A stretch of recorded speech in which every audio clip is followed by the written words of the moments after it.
Shalom, selamat pagi untuk kita semua. Saudara-saudara yang terkasih, sebelum kita memulai aktivitas kita dalam satu hari ini, sebaiknya kita mendengarkan firman Tuhan. Kita berdoa.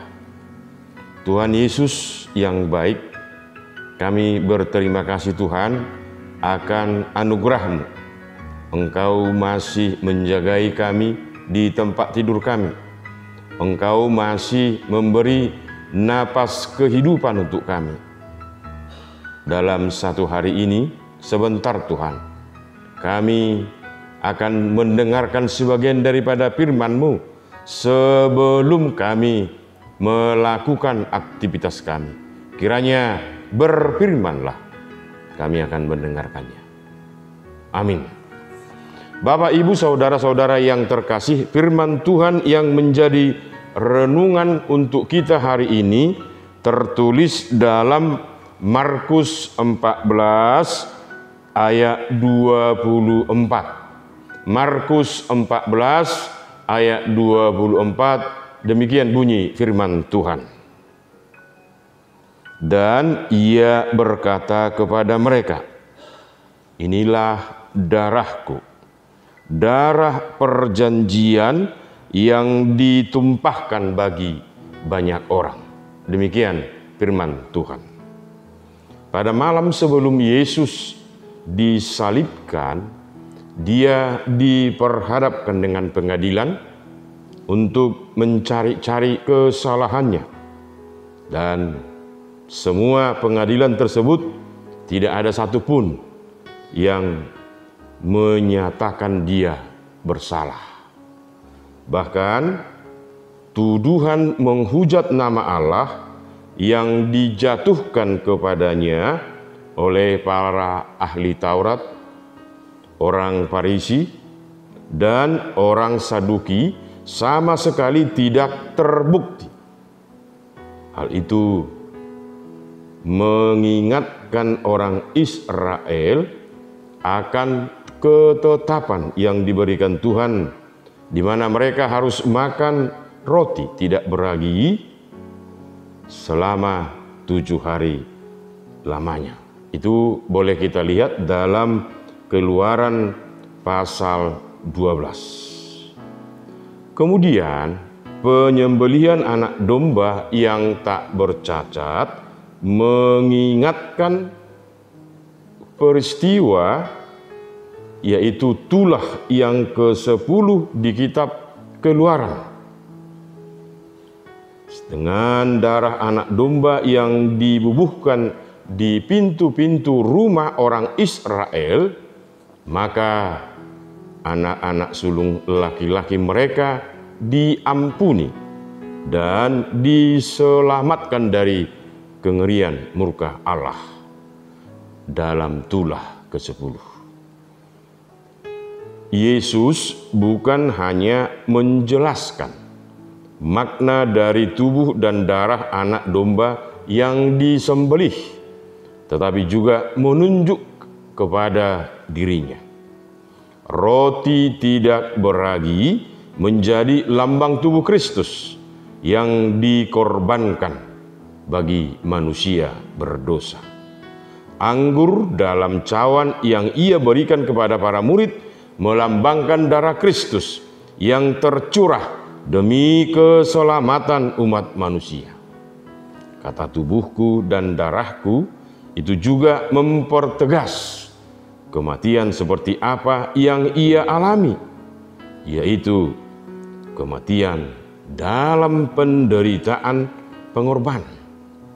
Nah, sebagaimana anak domba di Keluaran disembelih sehingga umat Israel di Mesir diselamatkan dari kematian anak sulung mereka, demikian pula anak domba Allah disalibkan sehingga manusia berdosa diselamatkan dari kematian kekal. Dan itulah sebabnya darah itu disebut dengan darah perjanjian. Itulah sebabnya darah itu disebut dengan darah perjanjian. Markus 14 ayat 24. Setetes darah Yesus sudah cukup untuk menebus seluruh dosa manusia. Tetapi Yesus memilih menumpahkan seluruh darahnya untuk kita semua, untuk dunia dan isinya. Makanya setiap kali kita melakukan perjamuan kudus mengingatkan pengorbanannya, kita dapat dengan yakin mengatakan, oleh bilur-bilur darahnya, saya atau kita telah disembuhkan. Umat Tuhan telah disembuhkan. Dan kita dapat dengan penuh keberanian mengatakan, kita senantiasa dikuduskan, disucikan, dan dilayakkan jadi anaknya oleh darah Yesus. Darah Yesus telah mengubah segalanya. Kita yang seharusnya menjadi orang-orang yang terhukum, kita kini merdeka dan dilayakkan untuk menerima segala berkat yang Tuhan sediakan. Kita yang seharusnya menanggung kutuk, kita kini dikejar oleh kebaikan dan kemurahan Tuhan. Tubuh dan darah Kristus melalui perjamuan kudus, Yesus menandakan bahwa dirinya adalah nyata dan hidup lewat tubuh dan darahnya. Ia menunjukkan cintanya yang besar untuk kita umatnya. Dan untuk itu kita harus menyadari kita sudah ditebus dengan mahal dengan darahnya yang kudus itu, dan sebagai rasa syukur kita akan darahnya yang kudus itu, mari kita hidup dengan firman-Nya.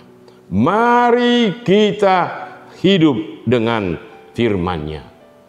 Amin. Kita berdoa. Terima kasih Tuhan Yesus. Kami sudah mendengar firman ketika Engkau mengingatkan kami, ketika Engkau curahkan darah-Mu yang kudus, menjadikan kami menjadi selamat.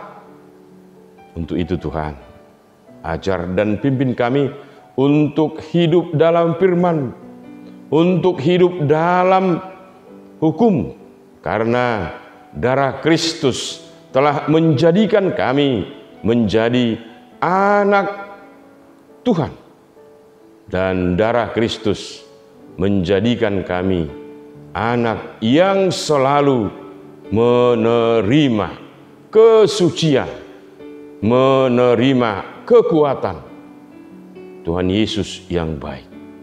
Dengan darah-Mu kami dapat menerima kekuatan. Dengan darah-Mu kami sudah disucikan dari dosa-dosa kami. Kiranya berkatilah jemaat-Mu ini, berkatilah aktivitas mereka, berkatilah pekerjaan mereka, berkatilah setiap pemikiran mereka sesuai dengan kehendak-Mu. Terima kasih Tuhan Yesus. Anugerah Tuhan kita Yesus Kristus dan pengasihan Allah Bapa dan persekutuan Roh Kudus kiranya menyertai kita sekalian. Amin. Kiranya Tuhan Yesus memberkati kita. Untuk itu semua, mari kita melakukan aktivitas kita masing-masing. Salam sehat, Horas.